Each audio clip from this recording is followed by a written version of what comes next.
name of Allie Chiasson. Allie's... Did everybody bring their own fan club? This is like amazing. Allie Chiasson is from Newbury Park, California. Currently attends school at Northeastern. This semester she's working at a nonprofit called Triangle, where she helps people with disabilities find jobs. She attended the Center for Discovery in 2012. She's here to share her story. Please give her a round of applause, Allie Chiasson. Come on, Allie.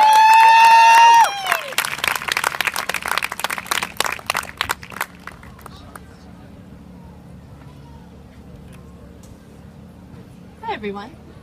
Hello. So I'm here today to tell you a little bit about my personal story with my eating disorder that I had. My eating disorder really started in... Can't hear me? Louder? Is that better? Yeah. Okay. I'm here to tell you a little bit about my eating disorder and my personal experience with recovery. I first got my eating disorder when I was in freshman year of high school. I'm now a sophomore in college. Pretty much I never really felt appreciated when I was growing up, and I never really felt like anyone truly cared for me. And then in 9th grade, I began to worry about how other people saw me, and that's how my eating disorder really started. My life kind of spiraled downward from there. Thank you. I started to isolate myself from everyone, and my parents really became my lifeline. My eating disorder told me that my parents were the only people there for me, even though I knew that that wasn't true. And I had this fear of failing, especially in academics, but pretty much everywhere in my life. And I lost joy in the things that were happy to me, and the things that I really cared about. My parents told me that I wouldn't be able to go away to college in the East, or on the East Coast, which was always my dream when I was growing up.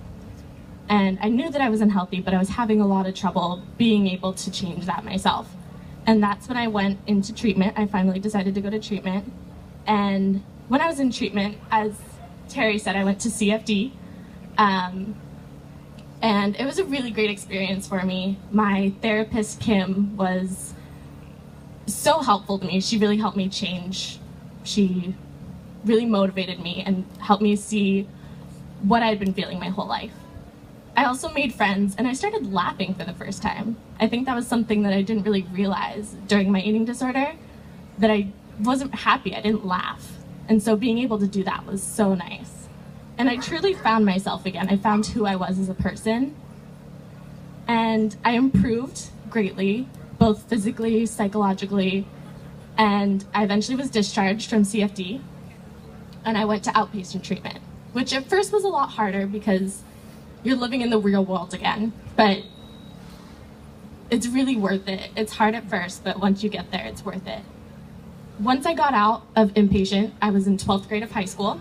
I made new friends. It was hard at first, but once I got myself out there and started meeting people, it was one of the best experiences. I started working at Lush, which is where I met my best friend, and I don't think I would have been able to do that if I wasn't in recovery. And eventually I graduated with my choir, which I wouldn't have been able to do if I had my eating disorder because it was really hard for me to sing.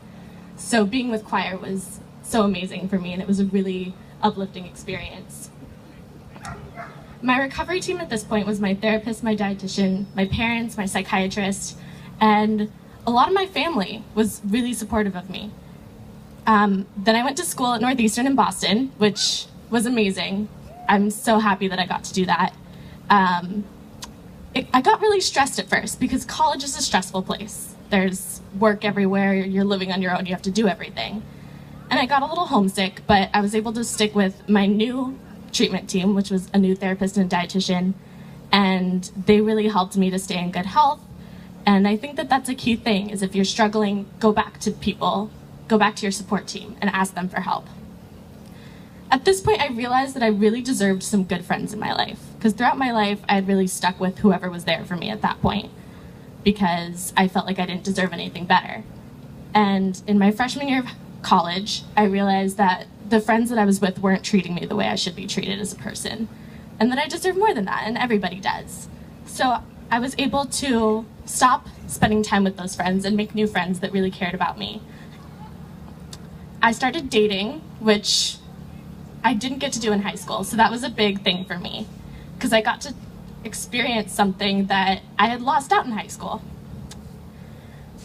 In sophomore year, I was able to make friends, and I really became determined to be happy. I realized who I was as a person and wanted to be that person, and realized that if people didn't accept who that was, then they didn't deserve to be a part of my life. I started living on my own, talking to other people, and as Terry said, I'm working at Triangle now, which is a nonprofit that helps people with disabilities. And I realized that helping people is really important to me, and that's also another reason why I'm here. I still have hard times, everyone does, but through recovery, you learn how to cope with it, and you learn how to be happy through your hard times and to get through it. I'm not controlled by my food intake or my appearance. I'm comfortable in work settings, especially around food, which I wouldn't have been before. I felt like a ghost when I had my eating disorder, which was really hard for me. I didn't really feel like I got to live my life, and now I do, and I think that that's something that's really important with eating disorders and with recovery. You want to live. Remember to enjoy your life and be able to remember it, which I didn't get to do. When I had my eating disorder, it's hard to remember things because your brain isn't working at its normal pace. So now I can remember things and really enjoy it. I'm comfortable with who I am as a person, which it's hard to get there, but you just have to have that realization that you deserve to be happy and you deserve to be who you are. Recovery is really about loving yourself, I think. You really need to be happy with who you are and realize that you deserve the best, because everyone does.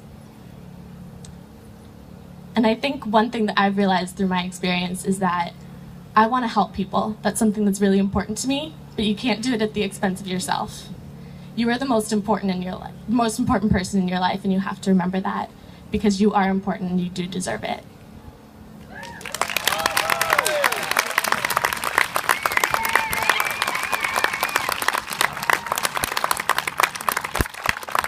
Allie Chiasson.